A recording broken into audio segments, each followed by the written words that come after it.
Hello Captains, and welcome back to another Captain's Academy episode with your instructor Chase. And today, I'm going to answer the question of how to play a cruiser. Now, first I'm going to give a couple of general tips, then I'm going to talk about specific nations. So, first general tip is that if you are playing a cruiser, always remember that you are a support ship. Unless you happen to be the last ship alive on your team, you generally should always be with other ships. And there's good reason for that. If you're with, let's say, a battleship, generally speaking, enemy team is going to focus on the battleship a little bit more. Assuming, of course, you don't make yourself an easy target, and I'll get to that in a second. But if you're with other ships, especially battleships, they'll generally take all the attention off of you. So while they're tanking, you can actually output damage and help them. If you're with other cruisers, you form a cruiser wolf pack, so then you gang up on larger ships like battleships. If you're supporting destroyers, support them against other cruisers. Next tip, of course, is don't sail in straight lines, and this has a lot to do with not making yourself an easy target.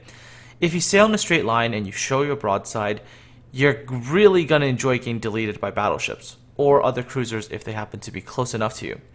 Here's what you generally want to do. Always remember to constantly be changing your speed, your heading. You're sort of doing a nice big sort of weave in and out, and by doing that, you make yourself a very difficult target, and people don't usually like to shoot at such difficult targets. So they'll focus on other things, and especially let's say you have a battleship, they will tend to take a lot of fire just because they're slower, they're bigger, they're easier to hit.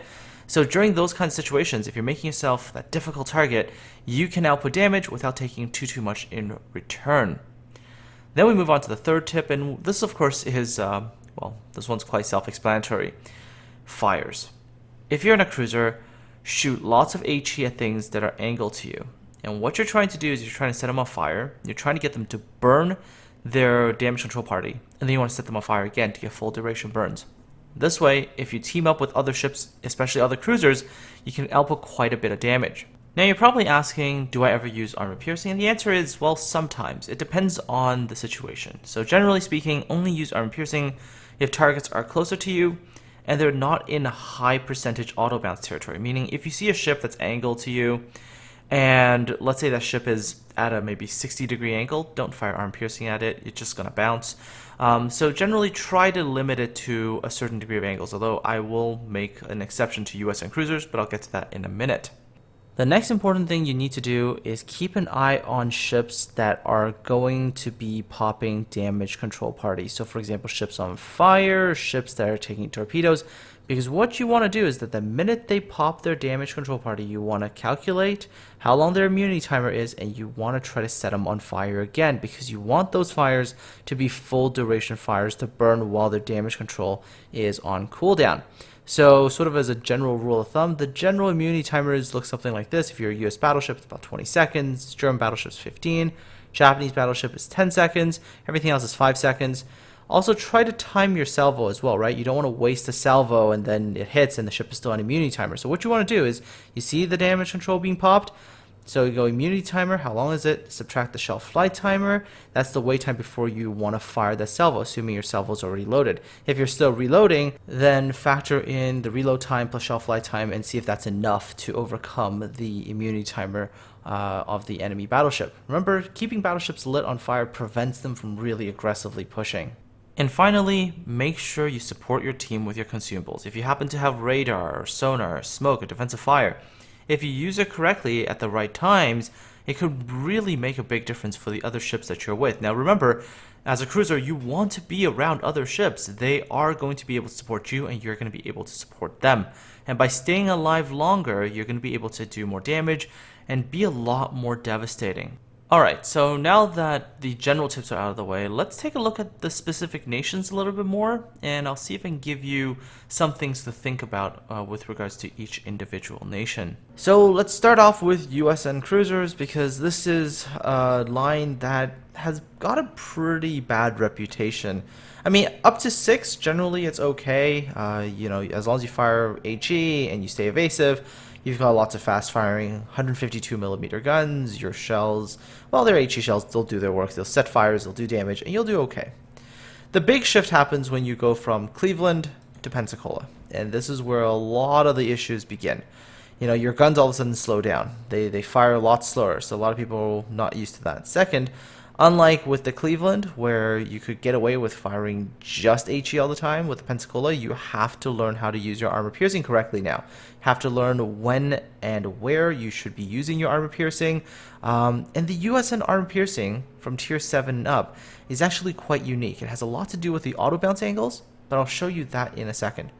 Aside from that, though, the US cruisers, you really are in need of a team. You really do need to be a part of a group. And so what you can do when you're part of that group is let other people take the attention off of you, and then you start shooting. Start shooting HE to start, and if people give you broadside, or even just the tiniest little bit of a broadside, you can start popping AP at them and getting some pretty solid damage rolls. And of course, as long as you're with a team and you stay evasive and you make yourself a difficult target, people might not want to shoot at you as much. And then of course, if planes do come, you can also provide your team with AA. And of course, once you get up to tier 7, like the Indianapolis, not the Pensacola, but the Indianapolis, and then of course tier 8, 9, and 10, you also have access to radar, and you can at least help your team out when there are destroyers that are up close. Do keep in mind that US radar is a short range radar, but long duration. So you don't have as much range, but they tend to last a very long time. And if you happen to be in something like a tier 10 Des Moines, where your radar lasts 40 plus seconds, it's not fun when your destroyer getting hunted down by one of those. So let's take a look at the very, very peculiar USN armor piercing mechanics, and hopefully having this little bit of information, as well as keeping all the previous tips in mind, you might see your US cruiser performance go up a little bit. So what makes the US cruisers unique is the auto bounce angles for their armor piercing. So take a look at this. You'll see that there's a little indicator for angle. That is in Aslan's mod pack, and it's something called Navigator, or basically shows what kind of angle the enemy ship is to me. And in this particular case, the enemy ship is giving me a pretty sharp angle, 65-degree angle. And you'll see that when I fire, I'm still able to land Citadel hits. And that's because the US cruisers, their auto bounce starts at 60 degrees, and it goes up from 0 to 100% between 60 degrees and 67.5. Now for every other nation so far that's in the game, the auto bounce region starts at 45 degrees and it goes up to 60, and then once you get past 60, it becomes automatic auto bounce. So with the Pensacola, at a pretty sharp angle, I'm able to land pretty consistent Citadel hits onto that enemy ship. Now let's compare this to the Moskva, which most people should know has superior penetration. However, Moskva runs into the auto bounce problem. So in this particular case, I'm right at the border around 60 degrees to the shores over here. And you'll see I'm just shooting at the same spot. I'm actually at a lesser angle than I was with the Pensacola, and yet you'll see multiple shots that I'm putting into the side of the shores bouncing. While with the Pensacola, I was able to continue to get it through, continuing to get Citadels. And this is one of the things that, I mean, you'll still see the occasional Citadel where I'm just able to get a shell through, but it's not consistent at all. And I'm just going to be able to keep shooting, and you'll see a lot of shells just bounce. That's the USN cruiser's advantage, is that you're able to shoot armor piercing from significantly better angles than you would from other cruisers. Right? You can continue to shoot AP pretty much to an extreme angle before you have to switch over to HE. With other nations, you have to switch a whole lot sooner. The Japanese cruisers, on the other hand, well, they are a little bit different. Well, one of the first things, of course, is the fact that they have very, very good HE. And not only that, they also have pretty darn good torpedoes. So unlike the American cruisers, which really have to be with the fleet, supporting the fleet, the Japanese cruisers, they can deviate a little bit more away from the fleet and conduct a little bit more independent operations. However, it doesn't mean you completely wander off by yourself, in which case you're most likely still going to get killed. But as long as you're close to the fleet, you can offer some pretty good support. Most notably, like I mentioned earlier, very good HE and very good fire chance. I mean, especially from tier 5 all the way up, you have 203mm guns that have great fire chances. And when you get up to like the Zhao, I mean, it's legendary for its ability to burn stuff. Not only that, though, the Japanese cruisers have torpedoes that they can use in the event they have to engage things at a closer range, or if they're retreating, they can use their torpedoes to, let's say, zone off certain areas from enemy ships. And they're also very, very fast. Most Japanese cruisers tend to be quite zippy. So if you take a look at, let's say, the Furutaka, its top speed is 34.5. Aoba is like 35. If you look at the Mogami, it's fast, it's like 34.5. The Zhao, 34.5. These are fast cruisers, and it does allow them to get into positions where the enemy doesn't want a ship to be there, and they can do some pretty solid damage. The best way to describe Japanese cruisers is that they're very much multi-purpose ships. They can do quite a bit of everything, and they can do quite a bit of everything well. The one exception, of course, is that their AA tends to be a bit on the weak side, so you are somewhat susceptible to getting attacked from the air, although if you pack defensive fire, you're able to mitigate that risk. Out of all the cruisers, I think the Japanese cruisers are probably the ones that offer the greatest amount of flexibility and the greatest choice with how to deal with the enemy team. Next up, let's talk about the Russian cruisers. And the Russian cruisers are, well, they're an interesting one. They can best be described as long-range HE spammers, and that's their specialty. Stay at range. Well, I mean, the one exception, by the way, there is one exception, that being the Tier 10 Moskva, which can use AP at range, although you do have to make sure things are relatively broadside and not in the auto-bounce region. But most of the other Russian cruisers, stay very far away, and you spam people full of HE and set them on fire, and they put it out, set them on fire again, because your guns have very, very nice arcs on their shells. So hitting stuff at 16, 17 kilometers is not really all that difficult. And so if you're thinking about playing in a group of ships as a fleet, you're pretty much going to be hanging a little bit further back, almost to where the battleship line is, and even sometimes behind the battleships. And you're just going to annoy the crap out of enemy ships. And also, because you're so far away, return fire from enemy battleships and from enemy cruisers, generally speaking, are a little bit less effective, as you're able to see from quite a distance away that shells are coming, so you can take evasive action.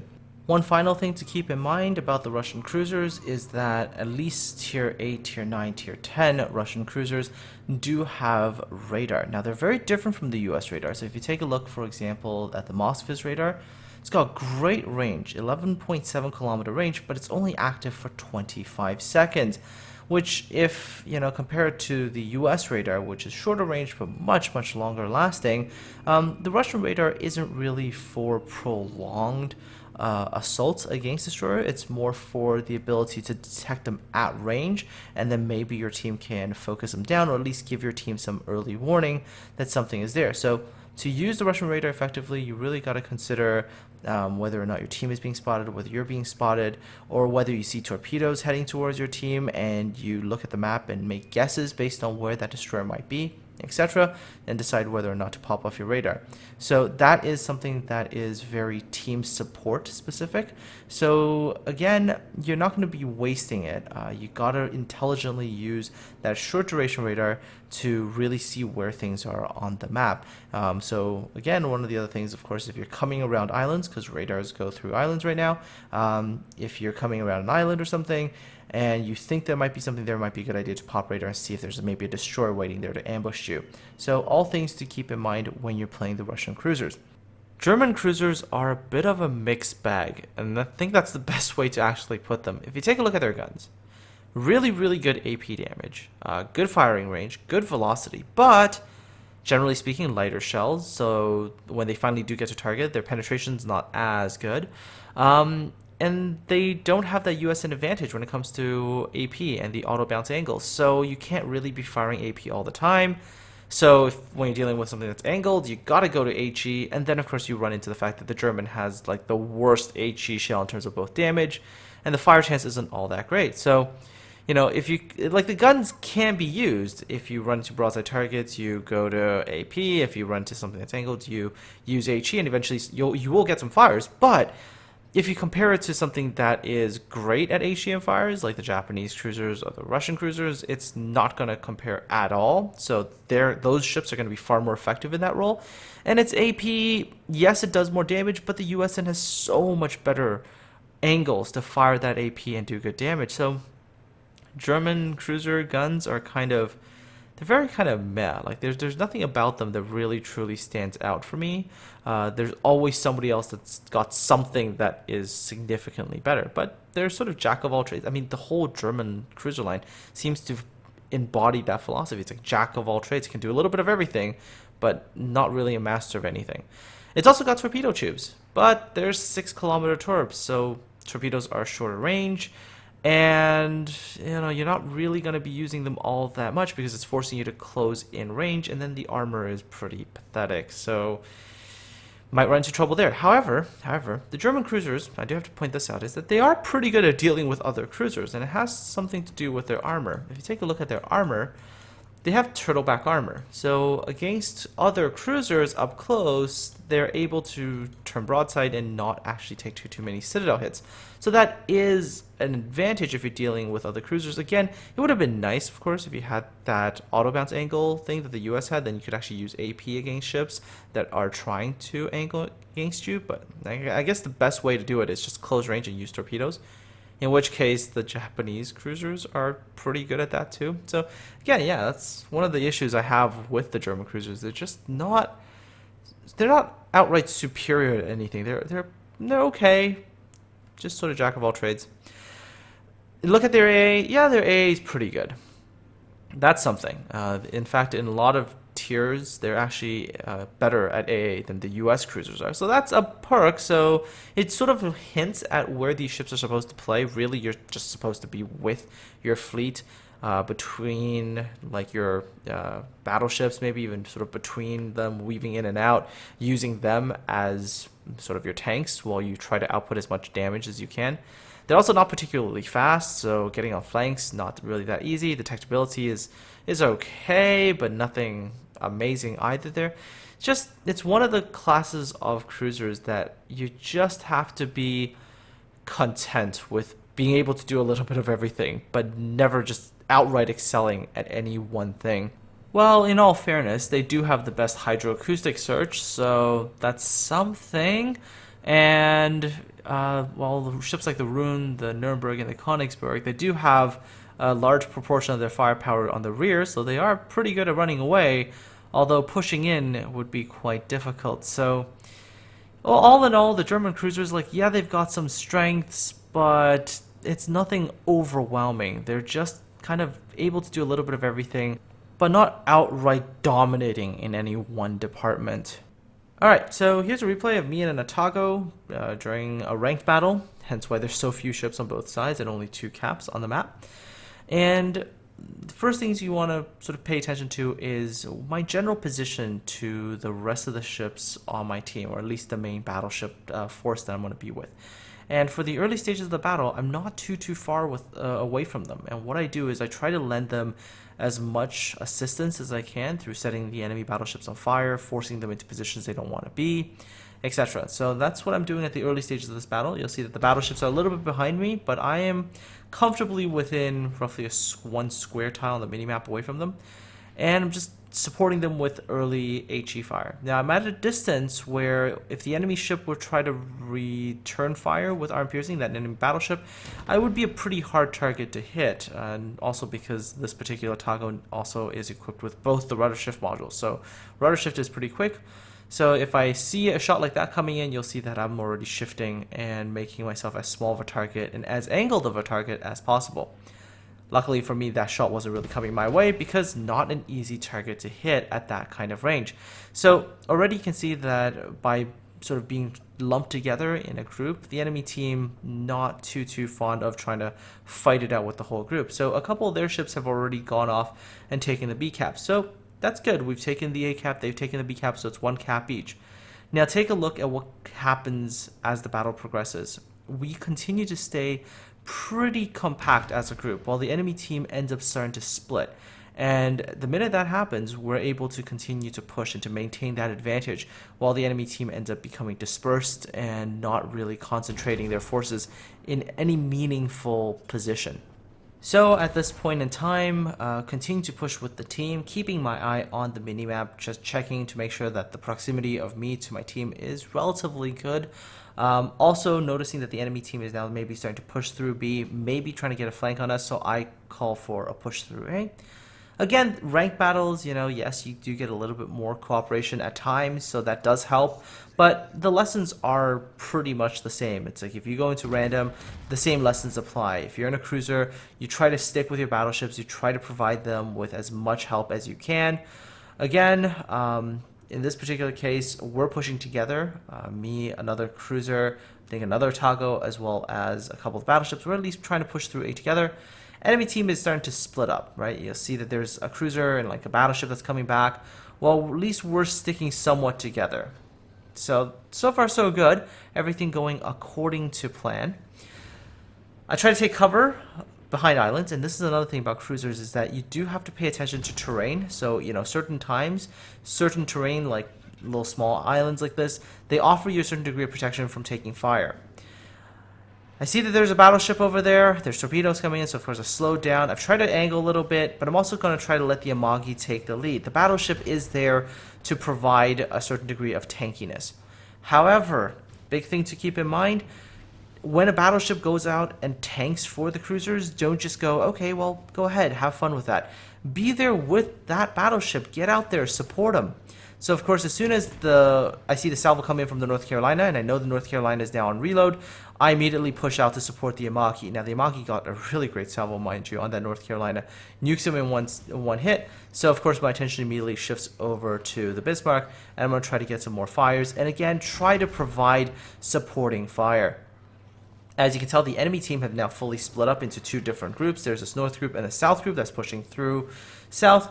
So I'm paying attention to this, and you can see that I'm saying keep pushing, otherwise we're going to get flanked, because that is what will happen. So continue to push as hard as we can.